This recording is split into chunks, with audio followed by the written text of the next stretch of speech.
എൻ്റെ കുഞ്ഞിന് ഇളയവന് ഒരു പനി ഉണ്ടായിരുന്നു, ചെറിയൊരു പനി പിടിച്ചു. അപ്പോൾ അവനെ ആശുപത്രി ഞങ്ങൾ ചെയ്യാവുന്ന മരുന്നുകളൊക്കെ ചെയ്തു, പക്ഷേ മാറുന്നില്ല. അപ്പോൾ ഞങ്ങൾ തൊട്ടടുത്തുള്ള ഒരു ആശുപത്രിയിൽ കൊണ്ടുപോകാൻ വേണ്ടിയിട്ട് ഞങ്ങൾ അവനെ ആശുപത്രിയിലേക്ക് കൊണ്ടുപോകാൻ വേണ്ടി നിൽക്കുന്ന സമയത്ത് ഞാൻ പുറത്ത് നിൽക്കുകയാണ്. അപ്പോൾ എനിക്കൊരു ദൈവം ഒരു ദർശനം കാണിച്ചു തന്നു. ഈ ഭൂമിയും അതിലുള്ള സകലതും ഒരു മരിച്ച ആളുടെ കണ്ണിലൂടെ കാണുക എന്നുള്ളൊരു ദർശനമാണത്. ഞാനത് സർപ്രൈസായി. അത് കഴിഞ്ഞിട്ട് ഞാൻ വിചാരിച്ചു ദൈവമേ എന്തത്, അങ്ങനെ വിചാരിച്ചിട്ട് ഞാൻ പിന്നെ വീണ്ടും ഒന്ന് പ്രാർത്ഥിച്ചിട്ട് അതങ്ങനെ വിട്ടു. പിന്നെ അത് കഴിഞ്ഞിട്ട് അങ്ങനെ 1-2 പ്രാവശ്യം കണ്ടു, ഞാനതങ്ങനെ വിട്ടു. പിന്നെ അത് കഴിഞ്ഞിട്ട് അത് എൻ്റെ വായിലേക്ക് മരിച്ച ആളെ വീട്ടിൽ നിന്ന് ഇറക്കി കൊണ്ടുപോകുമ്പോഴുള്ള പാട്ടാണ് വരുന്നത്. ആദ്യം ഞാൻ ആ പാട്ട് പാടി, പക്ഷേ അതിനകത്ത് എന്തോ അസൗഭാഗ്യത എനിക്ക് തോന്നി, ഞാനത് വിട്ടു, സാധാരണ പോലെ വരാമെന്ന് വെച്ചിട്ട്. പക്ഷെ അത് കഴിഞ്ഞിട്ട് കൊച്ചൊക്കെ കൂടി ഞങ്ങൾ ബൈക്കിന് പോകാൻ റെഡി ആവുന്ന സമയത്ത് വീണ്ടും ഈ പാട്ട് വീണ്ടും വരണം. അപ്പോൾ എനിക്ക് മനസ്സിലായി എന്തോ something is going to happen. So ഞാനപ്പോൾ പ്രാർത്ഥിക്കാൻ തുടങ്ങി. വണ്ടി പതുക്കെ എടുത്ത് ഞാൻ പ്രാർത്ഥിച്ച് കൃപാസനം, ഞാൻ ഉടമ്പടിയിലായിരുന്നു, അപ്പോൾ 1 മാസം എത്തിയിട്ടുണ്ടായില്ല. അപ്പോൾ ഞാൻ മാതാവിൻ്റെ കരങ്ങളിൽ വഴി ഈശോയുടെ തിരുവത്തിലേക്ക് കൊടുത്തിട്ട് ഞാൻ കുറേ ഒരു 1.5 കിലോമീറ്ററോളം ഞാൻ പ്രൈസ് ആൻഡ് വർഷിപ്പ് ഉറക്കെ ഞാൻ പ്രാർത്ഥിക്കാൻ തുടങ്ങി. മാതാവേ, എൻ്റെ കുടുംബത്തെ എല്ലാവരെയും അമ്മയുടെ കരങ്ങൾ വഴി ഈശോയിലേക്ക് സമർപ്പിക്കുന്നു കാത്തോളെ എന്ന് പറഞ്ഞ് ശരിക്ക് ഒരു 1.5 കിലോമീറ്റർ ഞാൻ സ്തുതിച്ച് പ്രാർത്ഥിച്ചു. അപ്പോൾ അവിടെ 1.5 കിലോമീറ്റർ കഴിഞ്ഞപ്പോൾ ഞാൻ നിർത്തി നോക്കി, എന്നിട്ട് വീണ്ടും ആ വായിലെ പാട്ട് വരുന്നുണ്ട് നോക്കി. അപ്പോൾ പാട്ട് വരുന്നില്ല. അപ്പോൾ ഞാൻ വിചാരിച്ചു ഓക്കെ എന്തോ സംഭവിക്കേണ്ടായിരുന്നു, അത് മാറിപ്പോയി എന്ന് വിചാരിച്ച് ഹോസ്പിറ്റലിൽ കൊണ്ടുപോയി. ഒരു ചെറിയ ഹോസ്പിറ്റൽ ആദ്യം കൊണ്ടുപോയത്. അവിടെ ചെന്ന് കഴിഞ്ഞപ്പോൾ ഡോക്ടർ പറഞ്ഞു ഇത് അല്പം ഇച്ചിരി കോംപ്ലിക്കേറ്റഡ് ആണ്, നിങ്ങളൊരു ഹയർ എൻഡ് ആയിട്ടുള്ള ഹോസ്പിറ്റലിലേക്ക് ഉണ്ടാക്കണം പറഞ്ഞു. അപ്പോൾ ഞങ്ങൾ ഈവനിങ്ങാണ് പോകുന്നത്. അപ്പോൾ അവിടെ ചെന്നിട്ട് രാത്രി തന്നെ അവർ ആംബുലൻസ് വിളിച്ചെന്നു. പേടിക്കാനൊന്നുമില്ല, പക്ഷേ നിങ്ങൾ കൊണ്ടുപോകാമെന്ന് പറഞ്ഞ് ഞങ്ങൾ ഹയർ എൻഡ് ആയിട്ടുള്ള ഹോസ്പിറ്റലിലേക്ക് കൊണ്ടുപോയി. അവിടെ ചെന്ന് ഡോക്ടേഴ്സിനെ കണ്ടു. അപ്പോൾ അവർ പറഞ്ഞു ന്യൂമോണിയാണെന്ന് പറഞ്ഞു. ഓക്കെ, ഒരു 3 ദിവസം അവിടെ നിങ്ങൾ ഇവിടെ വേണ്ടായിരുന്നു പറഞ്ഞു. 3 ദിവസം ഞങ്ങളവിടെ സ്പെൻഡ് ചെയ്തു. 3 ദിവസം കഴിഞ്ഞപ്പോൾ ഡിസ്ചാർജ് ചെയ്തു. അപ്പോൾ തിരിച്ചു പോരുന്ന സമയത്ത് ഞങ്ങൾ ഭയങ്കര ഹാപ്പി ആയിരുന്നു. അതുമാത്രമല്ല ഞാൻ വീട്ടിൽ നിന്ന് ഇറങ്ങിയ ദർശനങ്ങളെക്കുറിച്ചൊക്കെ ഓർത്തു. അപ്പോൾ ഞാൻ വിളിച്ചു ഇത് ഇത്രയും കൊണ്ട് തീർന്നു പോയി, ഇനി ഒന്നും സംഭവിക്കില്ലെന്ന് വെച്ച് ഞാൻ കുറച്ച് താങ്ക്സ് ഒക്കെ പറഞ്ഞ് വണ്ടിയിലിരുന്ന് കുറേ താങ്ക്സ് ഒക്കെ പറഞ്ഞു. പിന്നീട് ഞങ്ങൾ ഓട്ടോറിക്ഷയിൽ യാത്ര ചെയ്യുന്ന സമയത്ത് എന്താ സംഭവിച്ചതെന്ന് വെച്ചാൽ പെട്ടെന്ന് ഒരു റിമോട്ടായിട്ടുള്ള റോഡാണ്, അധികം വാഹനങ്ങളൊന്നും വരില്ല. അതുകൊണ്ട് തന്നെ ഒരു വരുന്ന കാറുകളൊക്കെ മിനിമം ഒരു 100-ലൊക്കെ സുഖമായിട്ട് പോകാം, 100 കിലോമീറ്റർ സ്പീഡിലൊക്കെ. അപ്പോൾ ഞങ്ങൾ യാത്ര ചെയ്ത ഓട്ടോറിക്ഷ ഒരു ഏകദേശം ഒരു 60 കിലോമീറ്ററെങ്കിലും സ്പീഡ് ഉണ്ടാവും. അപ്പോൾ പെട്ടെന്ന് ഞങ്ങളത് കണ്ടില്ല, ഒരു പട്ടി അവിടുന്ന് ജമ്പ് ചെയ്ത് ഗ്ലാസ്സുമേക്ക് കറക്റ്റ് ഒരു ജമ്പ് ചെയ്യുന്ന മാത്രമേ ഞങ്ങൾ കണ്ടുള്ളൂ. അപ്പോൾ ഓട്ടോറിക്ഷ പെട്ടെന്ന് ബ്രേക്ക് ഇട്ട് വെട്ടിച്ച വഴി വണ്ടി മറിഞ്ഞ് അടിച്ച് വീണു. പിന്നെ സൈഡിലേക്ക് ഒരു സ്ലോപ്പാണ്, ആ വണ്ടി ചെരിഞ്ഞ് ഒരഞ്ഞ് കുറച്ച് ദൂരം അങ്ങോട്ട് പോയി. അപ്പോൾ ഈ സമയത്ത് ഞാൻ അപ്പുറത്തെ സൈഡിലും ഭാര്യ ഇപ്പുറത്തെ സൈഡിലായിരുന്നു. ഭാര്യ ഓട്ടോറിക്ഷയിൽ ചെരിഞ്ഞ് കൊച്ചിനെ ഫീഡ് ചെയ്തുകൊണ്ടിരിക്കുകയായിരുന്നു. അപ്പോൾ അവൾക്ക് പിടിക്കാനൊന്നും സംഭവം ഉണ്ടായില്ല. അപ്പോൾ ആ ഒരു സിറ്റുവേഷനിലായിരുന്നു. അപ്പോൾ ആ ലെഫ്റ്റ് സൈഡിൽ ഇടിച്ച് വീണത് അവളുടെ അങ്ങനെ ഉറഞ്ഞ് ഞങ്ങൾ എല്ലാവരും വണ്ടിയുടെ അടിയിൽ പോയി. ഞാൻ മാത്രം ഉണ്ടായിരുന്നു. ഞങ്ങൾ എന്ത് ചെയ്യണമെന്നറിയില്ല. ഞാൻ ചാടി ഇറങ്ങി, എനിക്ക് ഓട്ടോറിക്ഷയുടെ മുകളിൽ കൂടെ ചാടി ഇറങ്ങാൻ പേടി, കാരണം ഇവരിൻ്റെ അടിയിൽ പെട്ടുണ്ടെങ്കിൽ പിന്നെ ഞെരുങ്ങുമല്ലോ. പക്ഷേ എങ്ങനെയൊക്കെയോ അതിൻ്റെ മുകളിൽ നിന്ന് ചാടി ഇറങ്ങി. പിന്നെ ഞാനും ഡ്രൈവറും കൂടി ഓട്ടോറിക്ഷ നേരെയാക്കി. നോക്കി കഴിഞ്ഞപ്പോൾ ഇവരെ അതിൻ്റെ അടിയിലായിരുന്നു. എന്നിട്ട് അവരെ വലിച്ചെടുത്ത് കഴിഞ്ഞപ്പോൾ എന്നോട് വൈഫ് ആദ്യം പറഞ്ഞത് ചേട്ടാ നമ്മുടെ ഉണ്ണി പോയെന്ന് പറഞ്ഞു. അപ്പോൾ ഞാൻ കൊച്ചിനെ നോക്കണത്. അപ്പോൾ ഞാൻ കൊച്ചിനെ നോക്കി കഴിഞ്ഞപ്പോൾ കൊച്ച് കംപ്ലീറ്റ് ബ്ലഡിൽ കുളിച്ച് കിടക്കാണ്, ഇങ്ങനെ വാടി ഭയങ്കര ഒരു വല്ലാത്ത സിറ്റുവേഷനാണ്. അപ്പോൾ ഞാൻ പറഞ്ഞു യേശു ക്രിസ്തുവിൽ നിനക്ക് വിശ്വാസമുണ്ടോ, ഒന്നും സംഭവിക്കില്ല എന്ന് പറഞ്ഞു. അപ്പോൾ വീണ്ടും നമ്മൾ പറഞ്ഞു ചേട്ടാ നമ്മുടെ ഉണ്ണി പോയെന്ന് പറഞ്ഞു. ഞാൻ പറഞ്ഞു ഇല്ല, ഒന്നും സംഭവിക്കില്ല, നീ വിശ്വസിക്കുക, യേശു ക്രിസ്തുവിൽ വിശ്വാസമുണ്ട്, ജീവിക്കുന്ന ദൈവത്തിൽ നിനക്ക് വിശ്വാസമുണ്ടോ, ഒന്നും സംഭവിക്കില്ലെന്ന് പറഞ്ഞു. അങ്ങനെ പറഞ്ഞിട്ട് ഞാനൊന്ന് പ്രൈസ് വർഷിപ്പ് ചെയ്തു. പിന്നെ പെട്ടെന്ന് എൻ്റെ വായിലൊന്ന് കൃപാസന മാതാവിനെയാണ്. അപ്പോൾ ഞാൻ പറഞ്ഞു എൻ്റെ അമ്മ, എനിക്ക് കൃപാസന മാതാവ് എനിക്ക് എൻ്റെ കുഞ്ഞുമായിട്ട് നിലനിർത്തുന്നു, സാക്ഷ്യം പറയാനുള്ള ഒരു അനുഗ്രഹം നൽകണമേ എന്ന് പറഞ്ഞ് പ്രാർത്ഥിച്ചു. പിന്നെ ഞാൻ അവിടെ നിന്ന് കുറച്ച് സ്തുതിച്ച് പ്രാർത്ഥിച്ചു. അപ്പോൾ നോക്കിയപ്പോൾ തൊട്ടടുത്ത് ആരൊക്കെയോ കുറച്ച് മലയാളികളൊക്കെ ഉണ്ടായിരുന്നു തോന്നുന്നു, അത് കർണാടകയിലാണ് സംഭവം. അപ്പോൾ എൻ്റെ ചുറ്റും ആരൊക്കെയോ ഒന്ന് പ്രൈസ് വർഷിപ്പ് ചെയ്യാൻ കേട്ടു. പിന്നെ അപ്പോഴേക്കും പെട്ടെന്ന് തന്നെ ഒരു കാറ് അവിടെ കൊണ്ടു നിർത്തി. വിതിൻ 1 മിനിറ്റ് എന്ന് പറഞ്ഞു. ഞങ്ങൾ പുറത്തേക്ക് ഇറങ്ങി ഒന്ന് സ്റ്റഡി ആയിട്ട് നിൽക്കുന്നേ ഉള്ളൂ. അപ്പോഴേക്കും ഒരു കാർ അവിടെ കൊണ്ടു 2 ചെറുപ്പക്കാർ കാർ കൊണ്ടു നിർത്തി. ഞങ്ങൾ കാറിൽ കയറി തിരിച്ച് തൊട്ടടുത്തുള്ള താലൂക്ക് ഹോസ്പിറ്റലിലേക്ക് പോയി. ഈ സമയത്ത് ദൈവത്തിൻ്റെ ഒരു വലിയ ഇടപെടൽ എന്ന് വെച്ചാൽ ഓപ്പോസിറ്റ് വണ്ടികൾ വരുന്നുണ്ടായില്ല. വണ്ടികൾ വന്നിട്ട് ഞങ്ങൾ 3-4 പേരും തീർന്നു വരാൻ. പിന്നെ പെട്ടെന്ന് ആ വണ്ടി അവിടെ ഒരു കാറ് ദൈവം ഞങ്ങൾക്ക് അയച്ചുകൊണ്ട് ചെയ്തു ഒരു കാറിനെ. ആ കാറിൽ ഞങ്ങളെല്ലാവരും കയറി, എങ്ങനെയൊക്കെയോ നുഴഞ്ഞ് കയറി. പിന്നെ ഞങ്ങൾ തൊട്ടടുത്തുള്ള താലൂക്ക് ഹോസ്പിറ്റലിലേക്ക് പോയിരിക്കുകയാണ്. ആ സമയത്ത് ഞാനൊന്നും നോക്കിയില്ല, ഞാൻ ഉറക്കെ സ്തുതിച്ചുകൊണ്ടിരുന്നു. ആ സമയത്ത് ഞങ്ങളുടെ ജീസസ് യൂത്തിലെ ഒരു കോർഡിനേറ്റർ കുറച്ച് ആ ദിവസങ്ങളിൽ എനിക്ക് വേണ്ടിയിട്ട് തോന്നി കുറച്ച് വേർഡ് ഓഫ് ഗോഡ് അയച്ചുകൊണ്ടിരുന്നു. ആ സമയത്ത് വന്നത് ഈ വേർഡ് ഓഫ് ഗോഡാ, by stripes you are healed. അങ്ങനെ എനിക്ക് വായത്തുന്നത് എല്ലാം ഞാൻ വിളിച്ചു പറഞ്ഞ് ഉറക്കെ സ്തുതിച്ച് പ്രാർത്ഥിച്ചുകൊണ്ടിരുന്നു. ഞങ്ങൾ അവസാനം താലൂക്ക് ഹോസ്പിറ്റലിലെത്തി. അവിടെ എത്തിക്കഴിഞ്ഞപ്പോൾ പെട്ടെന്ന് തന്നെ നോക്കി കഴിഞ്ഞപ്പോൾ ഞാൻ തിരിഞ്ഞു നോക്കുമ്പോഴേക്കും അവിടുത്തെ പീഡിയാട്രിഷ്യൻ, ഞങ്ങൾക്കറിയാം ആ ഡോക്ടറെ. അപ്പോൾ ആ ഡോക്ടർ വരുന്നതാണ്. അപ്പോൾ എനിക്ക് ഭയങ്കര അത്ഭുതമായി. ദൈവമേ, കൃത്യമായിട്ട് ആ ഡോക്ടർ അവിടെ ഒരു ദിവസം ആ ഈവനിങ് സമയത്ത് വരാറില്ല ഡോക്ടർ ഗവൺമെൻറ് ഹോസ്പിറ്റലിൽ കൃത്യമായിട്ട് വന്നു.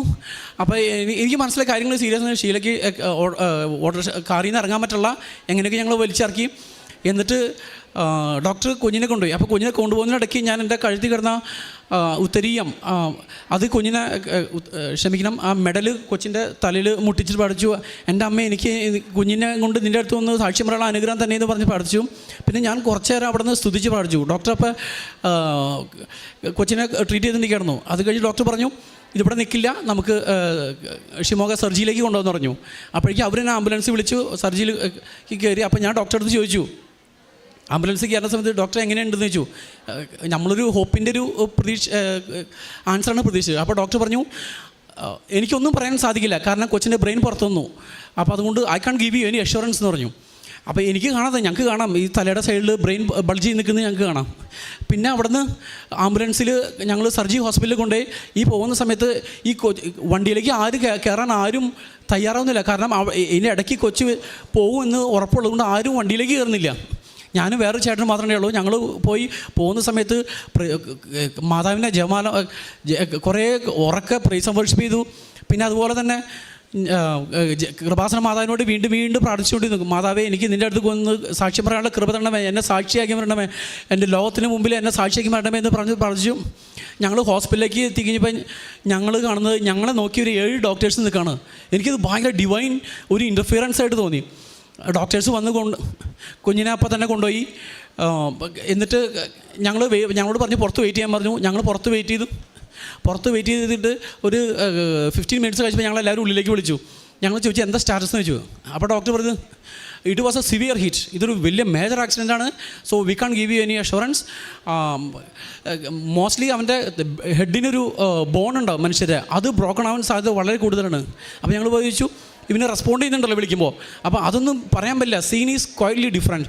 ഒരു 72 hours കഴിയുമ്പോൾ ഒരു പക്ഷേ സീൻ മാറാം. അവർ എപ്പോഴും അതിനകത്തേക്കാണ് ഊന്നൽ കൊടുക്കുന്നത്. കൊച്ചി കിട്ടില്ല എന്ന നെഗറ്റീവായിട്ട് സെൻറ്റൻസ് പറഞ്ഞുകൊണ്ടിരിക്കുന്നത്. അപ്പോൾ ഞാൻ ഉറപ്പായിട്ട് മനസ്സിൽ പഠിച്ചിരിക്കണം എൻ്റെ കൃപാസനമ്മ എനിക്ക് നിൻ്റെ അടുത്ത് സാക്ഷ്യം പറയാനുള്ള കൃപ തന്നെയെന്ന് പറഞ്ഞു. അങ്ങനെ പിന്നെ അപ്പോഴേക്കും ഇവളുടെ സഹോദരികളൊക്കെ ഉണ്ടായിരുന്നു, അവരെല്ലാവരും വേഗം വന്നു.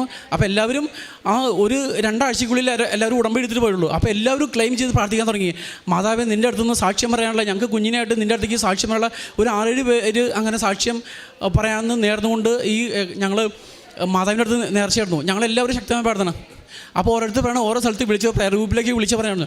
അപ്പോൾ ഞാനിങ്ങനെ ഇരുന്ന് ആലോചിക്കുന്ന സമയത്ത് പെട്ടെന്ന് എനിക്ക് കൃപാസനം ഓർമ്മ വന്നു വീണ്ടും.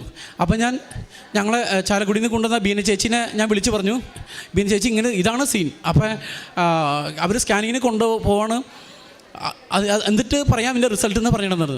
അപ്പോൾ നീ എന്തും പേടിക്കണ്ട, ഞാൻ കൃപാസനത്തിലേക്ക് വിളിച്ച് പറയാമെന്ന് പറഞ്ഞു.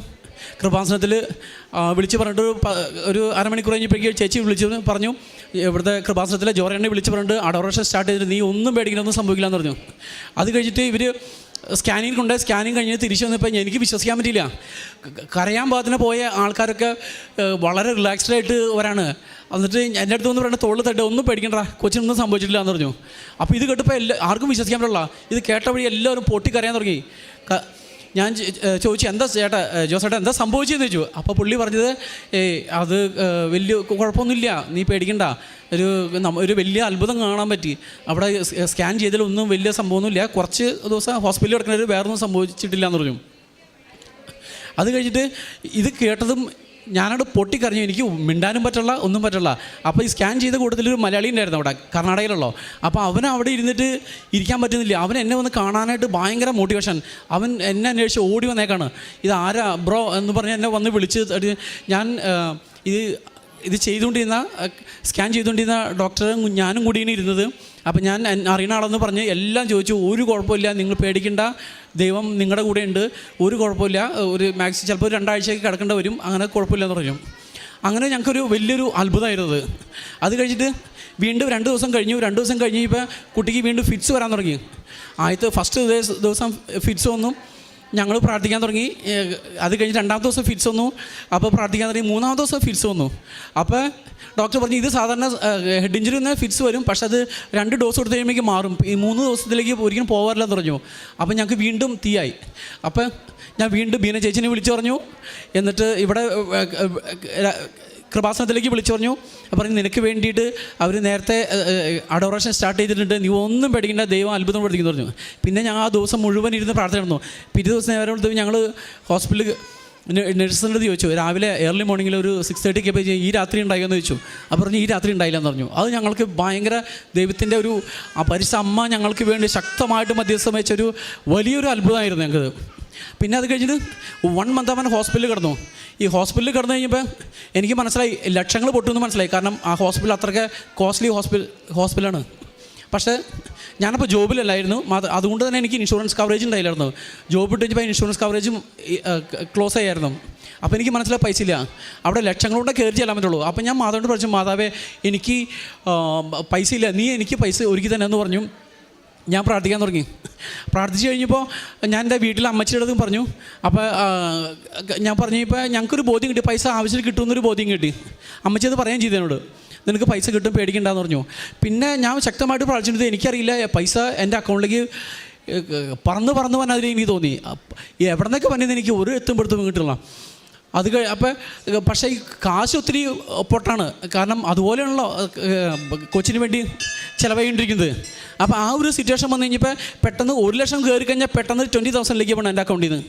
അപ്പോൾ ഞാൻ മാതാവിനോട് പറഞ്ഞു, മാതാവേ ഇനി മുതൽ എപ്പോഴും എൻ്റെ അക്കൗണ്ടിൽ 1 ലക്ഷം ഉണ്ടായേ പറ്റൂ. ഹോസ്പിറ്റലിൽ ഡിസ്ചാർജ് ചെയ്യണവരെ എൻ്റെ ഹോസ്പിറ്റലിൽ എൻ്റെ അക്കൗണ്ടിൽ 1 ലക്ഷം ഉണ്ടാവണമെന്ന് പറഞ്ഞു. എൻ്റെ പ്രിയപ്പെട്ടവരെ, അന്ന് വൈകുന്നേരം ആയപ്പോഴേക്കും എങ്ങനെയെന്ന് എനിക്കറിയില്ല, ആരൊക്കെയോ 10,000 രൂപ അയച്ചുകൊണ്ടിരുന്ന ആൾക്കാർ 50,000 രൂപ അയക്കാൻ തുടങ്ങി. പിന്നെ ഹോസ്പിറ്റലിൽ നിന്ന് ഞാൻ ഡിസ്ചാർജ് ചെയ്ത് ഒരു 2 ആഴ്ച വരെ എൻ്റെ അക്കൗണ്ടിൽ നിന്ന് 1 ലക്ഷത്തിന് താഴത്തേക്ക് പോയിട്ടില്ല. അതൊരു വലിയൊരു അത്ഭുതമായിരുന്നു ദൈവത്തിൻ്റെ. ദൈവം സമ്പന്നനാണ്, അത് നമുക്ക് ദൈവം കാണിച്ചെന്ന്. പിന്നെ മാത്രമല്ല ഡോക്ടേഴ്സ് സർജൻ ഇവനെ കാണുമ്പോൾ എപ്പോഴും പറയുന്നത്, ഇവൻ ഹീലായിക്കൊണ്ടിരിക്കുന്ന സമയത്ത് പറയുന്നത്, ഏ മാൻ ഗോഡ് ഈസ് ഗ്രേറ്റ് എന്ന് വന്നാൽ ഇവനെ കണ്ട ഫസ്റ്റ് പറയുന്നത്, സർജൻ പറയുന്നത് ഗോഡ് ഈസ് ഗ്രേറ്റ്. പിന്നെ ഞങ്ങൾ ഫസ്റ്റ് ദിവസം ആക്സിഡൻ്റായിട്ട് വന്ന സമയത്ത് ഈ ഡോക്ടേഴ്സ് ഉണ്ടായിരുന്നല്ലോ, ആ ഡോക്ടേഴ്സൊക്കെ ഇവനെ എപ്പോഴെങ്കിലും ചായ കുടിക്കാൻ പോകുന്ന സമയത്ത് ഇവനെ കാണുമ്പോൾ അവർ പറയുന്നത്, ഏ മാൻ do you remember this guy? കാരണം ആ സീൻ ഡിഫറൻ്റ് ആയിരുന്നു, അവർ ഒരിക്കലും പ്രതീക്ഷിച്ചില്ല. പക്ഷേ ഇവൻ ജീവനോടെ ഒരു കുഴപ്പമില്ലാണ്ട് മെടുക്കാനായിട്ട് ഇരിക്കുന്ന കാണുമ്പോൾ അവർക്കൊക്കെ ഒരു അത്ഭുതമാണത്. അതുമാത്രമല്ല ഞങ്ങൾ ഈ ഡിസ്ചാർജ് ചെയ്ത് പോകുന്ന സമയത്തും ആ ഹോസ്പിറ്റലുകാർക്ക് ഞങ്ങളോടൊരു ഫേവർ തോന്നി. ഞങ്ങൾക്ക് എന്തോ അങ്ങനെ ഒരിക്കലും ചെയ്യാത്തതാണ്. ഞങ്ങൾക്ക് അവരുടെ ഭാഗത്തുനിന്ന് കുറച്ച് ഫിനാൻസ് ഞങ്ങൾക്ക് കുറച്ച് ഇളവ് തന്നു. അങ്ങനെ ദൈവത്തിൻ്റെ ഉടമ്പടിയിൽ ജോസഫ് അച്ഛൻ്റെ ഒരു ടോക്കിലേക്ക് ഇട്ടുണ്ട്, ഇതിനിടയ്ക്ക് പലതും സംഭവിക്കും, പക്ഷേ നിങ്ങൾക്ക് ജീവനൊന്നും സംഭവിക്കില്ല. കാരണം മാതാവിൻ്റെ ശക്തമായ കരുതലാണ് നിങ്ങളുടെ കൂടെയുള്ളത്. അതുകൊണ്ട് ഒന്നും പേടിക്കണ്ട. അപ്പോൾ അതിനിടയ്ക്ക് എനിക്ക് ഭയങ്കര പേടിയായിരുന്നു. കാരണം ഒരു സിറ്റുവേഷനിൽ കൊച്ചിൻ്റെ ജീവൻ നഷ്ടപ്പെടുമെന്നുള്ള പേടി നടന്നു. കാരണം പല ആൾക്കാർ പലതും പറയുമ്പോൾ ആ സമയത്ത് എൻ്റെ പെങ്ങൾ വിളിച്ചപ്പോൾ പെങ്ങൾ ഇവിടെ കൃപാസനത്തിൽ സാക്ഷി എനിക്ക് അയച്ചെന്നു. ഒരു ഗൾഫിൽ വെച്ചൊരു മരിച്ച ജീവൻ വിട്ടുപോയൊരു മകനെ അവൻ്റെ സിസ്റ്റർ കാൽമ പിടിച്ച് വലിച്ച് അവന് വീണ്ടും അവൻ ജീവനിലേക്ക് വരുന്നത്. അത് കേട്ടപ്പോൾ എനിക്ക് വീണ്ടും ഭയങ്കര ശക്തമായൊരു ബോധ്യത്തിലേക്ക് ഞാൻ കടന്നു വന്നു. പിന്നെ ഗ്രാജുവലി പിന്നെ ഞങ്ങൾ ഫോളോ പിന്നെ ഓരോ പ്രാവശ്യം ചെല്ലുമ്പോഴും ഒരു 1 മന്ത് കഴിഞ്ഞ് ഞാൻ ഡോക്ടറുടെ അടുത്ത് കൊച്ചിനെ കാണിക്കാൻ വേണ്ടി ചെന്നപ്പോൾ ഡോക്ടർ പറഞ്ഞു, hey man he's improving very fastly എന്ന് പറഞ്ഞു. അപ്പോൾ ഞാൻ പറഞ്ഞു, it's a miracle of God, we are praying to Saint Mary എന്ന് പറഞ്ഞു. അത് കഴിഞ്ഞ് ഓരോ പ്രാവശ്യം 2 പ്രാവശ്യം ഞങ്ങൾ കൊണ്ടുപോയി. അപ്പോൾ കാരണം ഡിസ്ചാർജ് ചെയ്യുന്നമേ 1 മാസം ICUയിൽ കിടന്നു. ഡിസ്ചാർജ് പറഞ്ഞത് 5 മാസം അവൻ ബാക്കിലേക്ക് പോയിട്ടുണ്ട്. That means he's like A new born baby എന്ന് പറഞ്ഞു. പക്ഷേ ഫോളോ അപ്പിന് വരുമ്പോൾ ഓരോ പ്രാവശ്യവും ഡോക്ടർ പറയുന്നത് ഹീസ് ഇംപ്രൂവിങ് വെരി ഫാസ്റ്റ്ലി. അങ്ങനെ ഡോക്ടർക്ക് തന്നെ ഭയങ്കര ഒരു മിറാക്കിളായിട്ടിത് ഫീൽ ചെയ്തു. അപ്പോൾ ആ കുഞ്ഞാണ് ഇത്ര നേരം ഇവിടെ ഉണ്ടായിരുന്നത്. അവന് കുഴപ്പമൊന്നുമില്ല, അവനിപ്പോൾ ഓടി നടക്കുന്നുണ്ട്. ഇപ്പോൾ 1.5 വയസ്സായിട്ടില്ല, അവന് യാതൊരു കുഴപ്പമുണ്ടായില്ല. ഇനി അവൻ സംസാരിക്കുന്നതിൻ്റെ അതിൻ്റെ ഇടയ്ക്ക് നാക്ക് കട്ടായിരുന്നു. അപ്പോൾ പതുക്കെ സംസാരിച്ച് പുള്ളി തുടങ്ങിയിട്ടുണ്ട്.